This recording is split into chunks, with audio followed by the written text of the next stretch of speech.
Thank you, Mr. Suresh. Thank everybody. But I'm not in Rajya Sabha. Okay, I'm very sorry about that. No, it's okay. I was uh, relieved from that position last year. I'm so sorry about it. Uh, okay, friends, we are here to discuss what we should do in the coming days. I do agree we should demand the release of Swami and all accused in Bhima Koregaon case.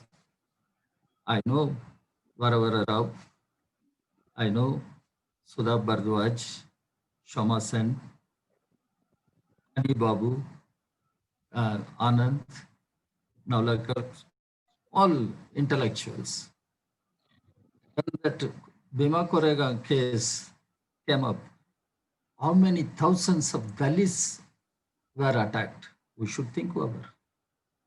How many thousands of Dalits were attacked and arrested, including the youth students. We must speak up for Dalits and their rights today. And our party, the CPI, has been opposing the continuous attacks on arrests of all intellectuals, academicians, activists. And coming to UAPA, I must make it clear, when the UAPA brought to Parliament as draft legislation, my party opposed it.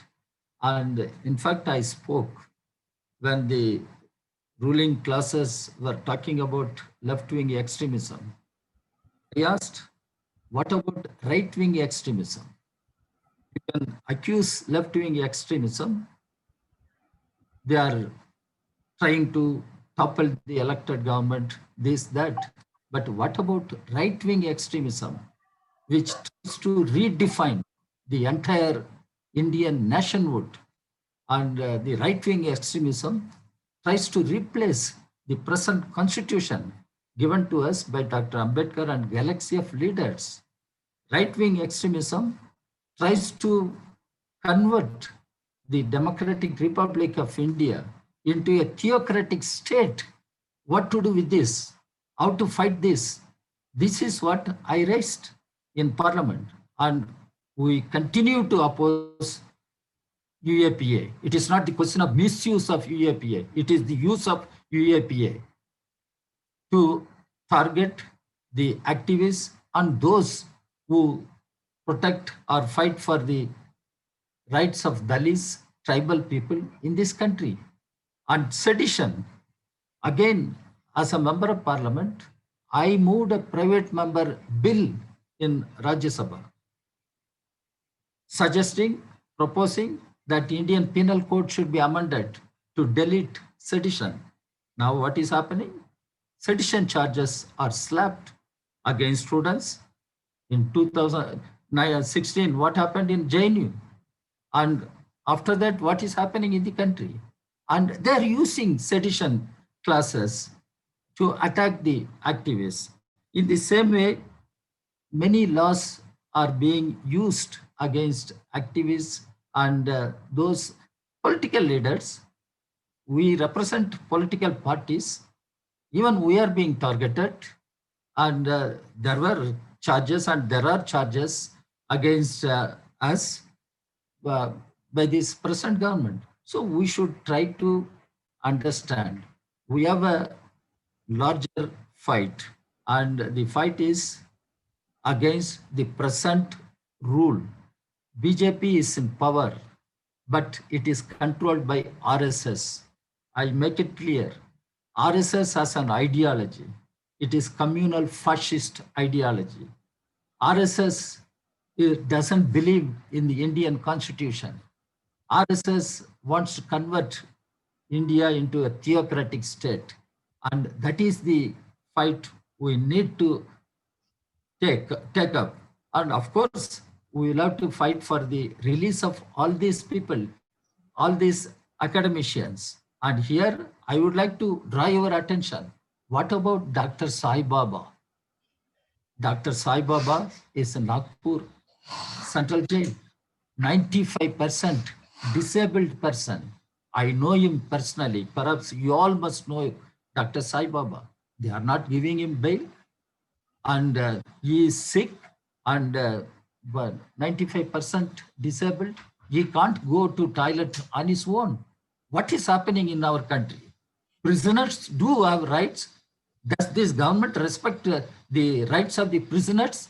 So inhuman this government, this ruling classes are, and we need to fight, and demanding the release of Stan Swami, and that will not work.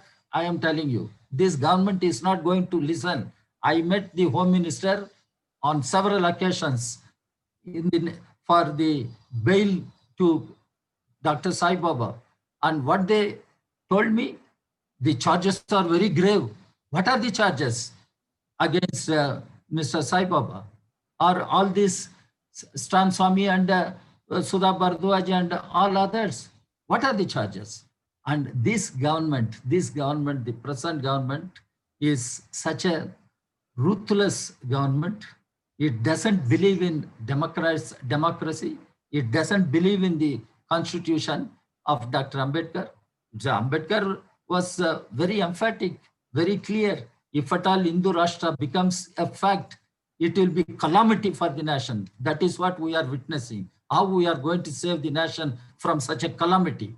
And that is a challenge before all of us. And here we all should put our heads together. We all should come together. We all should move together. We, the political parties, we are willing to cooperate and work along with civil societies. And civil societies also must have a clear-cut agenda, and we should move together, because otherwise the country cannot be saved. Democracy cannot be saved. And it is time we'll all fight together in order to save India and in order to change India. And we should take the India forward, and where the citizens will have equal rights. Now what is happening? Father spoke caste, class, and patriarchy I had, and Yathras, Uttar Pradesh. I went, and Comrade Sitaram was also there. What is this 19-year Dalit girl? How could they gang rape her and ravage her physically and finally killed her? This is what is happening in India.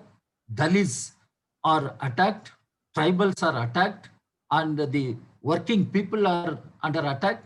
And we'll have to think over in a larger perspective and how we can build a strong movement of the people, a strong movement to challenge this present government and tell this government, go. This government should be thrown out. I am telling you, whether it is possible today or tomorrow, that's another thing. If all come together, work together, and we will achieve, and we will really bring changes, and we will get all these arrested people released. We will get all these draconian colonial laws to be repealed, and we can move forward. With this, I stop, and it is before us. The challenge is before us. Let us take up the challenge and let us fight. Let us move forward. Thank you very much. Thank you, Mr. Raja. Yes, I think the common thing that's been spoken